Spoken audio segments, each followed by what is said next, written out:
आप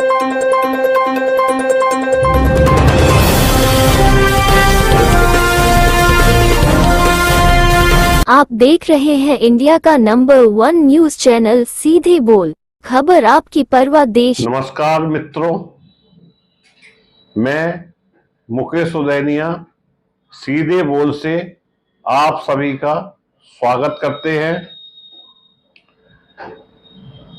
देश में जैसे जैसे चुनाव नजदीक आ रहे हैं, चुनाव के नजदीक आने से नेताओं में अलग अलग तरह के आरोप प्रत्यारोप लगाने की होड़ सी लग गई है। देश के प्रधानमंत्री मोदी द्वारा अल्पसंख्यकों को गुमराह करने के लिए जो पूर्व प्रधानमंत्री मनमोहन सिंह पर आरोप लगाते हुए छत्तीसगढ़ की एक सभा में उन्होंने जो कुछ कहा, उससे राजनीति में एक भूचाल सा आ गया और इसकी खोजबीन प्रारंभ हो गई। आखिरकार 15 साल पूर्व देश के पूर्व प्रधानमंत्री डॉक्टर मनमोहन सिंह ने वास्तविक रूप से क्या बोला था। 9 सितंबर 2006 को जो रैली गुजरात में हुई थी, उसमें भी उन्हें यह सब नहीं बोले थे। उन्होंने वास्तविक रूप से अपने फर्ज का निर्वाह किया था और बतौर प्रधानमंत्री डॉक्टर मनमोहन सिंह ने नेशनल डेवलपमेंट काउंसिलिंग यानी राष्ट्रीय विकास परिषद को संबोधित कर रहे थे। 11वीं पंचवर्षीय योजना और विकास के लक्ष्यों पर चर्चा के लिए बैठक बुलाई गई थी और आपको पता ही होगा कि विकास परिषद के डे फैक्टो अध्यक्ष प्रधानमंत्री हुआ करते थे। तो उस हैसियत से बैठक में डॉक्टर मनमोहन सिंह ने यह सब बोल रहे थे। इतना ही नहीं, सोशल मीडिया पर इसकी छानबीन प्रारंभ की गई और भाषण का वीडियो खोजने की भी कोशिश की गई, परंतु कहीं पर यह नहीं मिला।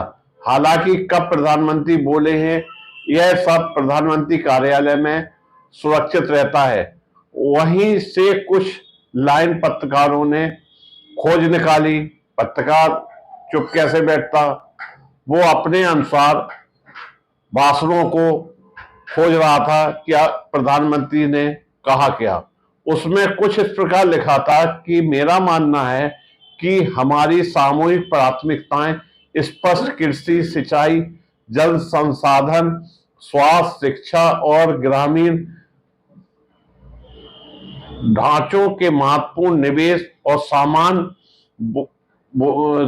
सामान बुनियादी ढांचों के लिए आवश्यक सार्वजनिक निवेश की जरूरत के साथ ही अनुसूचित जाति एवं अनुसूचित जनजाति, अन्य पिछड़े वर्गों के उत्थान के लिए कार्यक्रम, अल्पसंख्यक और महिलाओं और बच्चों के लिए कार्यक्रम, अनुसूचित जनजातियों और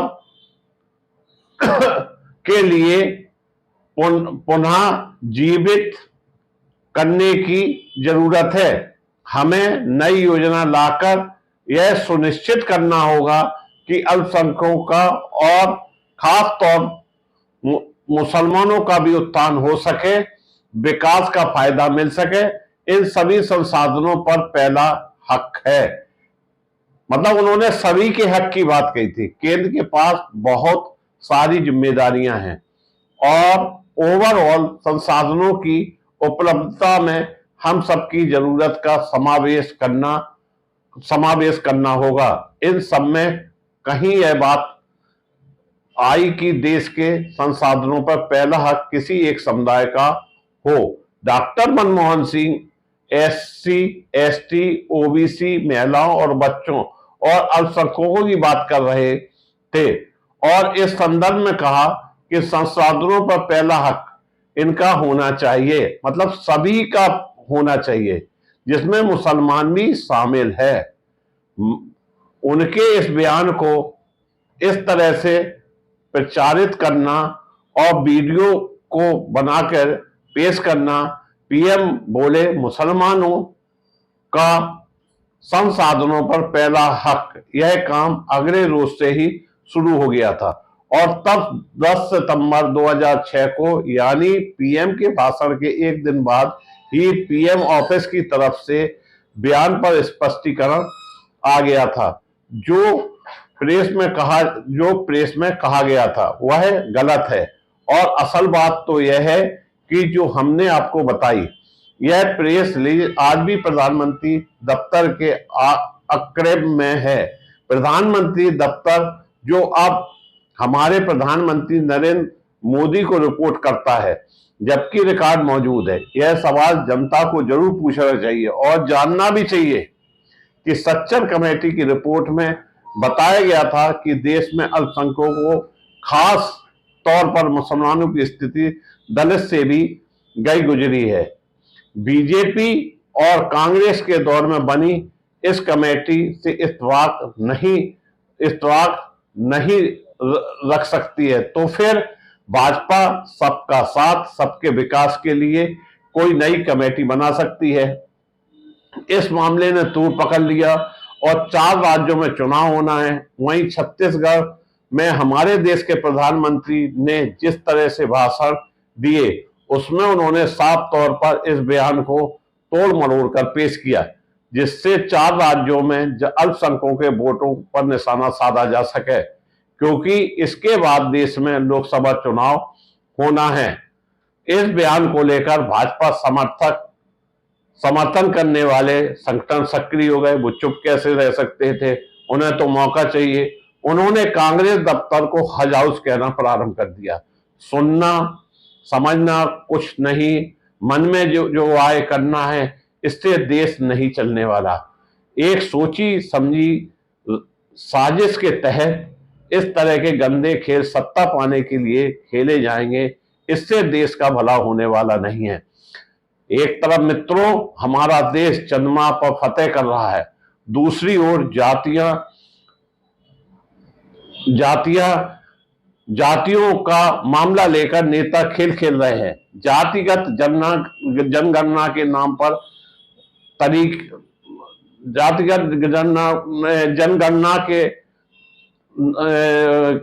तरीके बदल गए हैं और नेताओं के अपने अपने समीकरण आने लगे हैं, जबकि विकास शिक्षा पर चर्चाएं होना चाहिए, लेकिन इन पर चर्चाएं नहीं होती हैं। हमारे देश के लोग तय करेंगे कि वास्तविकता क्या है। ऐसी परिस्थितियों में किसे मत पाने का अधिकार होगा।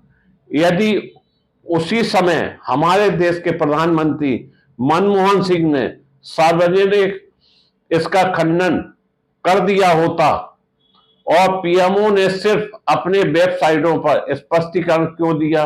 2006 में लोगों के पास मोबाइल, इंटरनेट वगैरह नहीं था।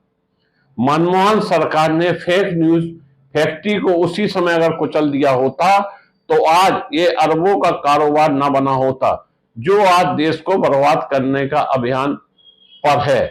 धन्यवाद।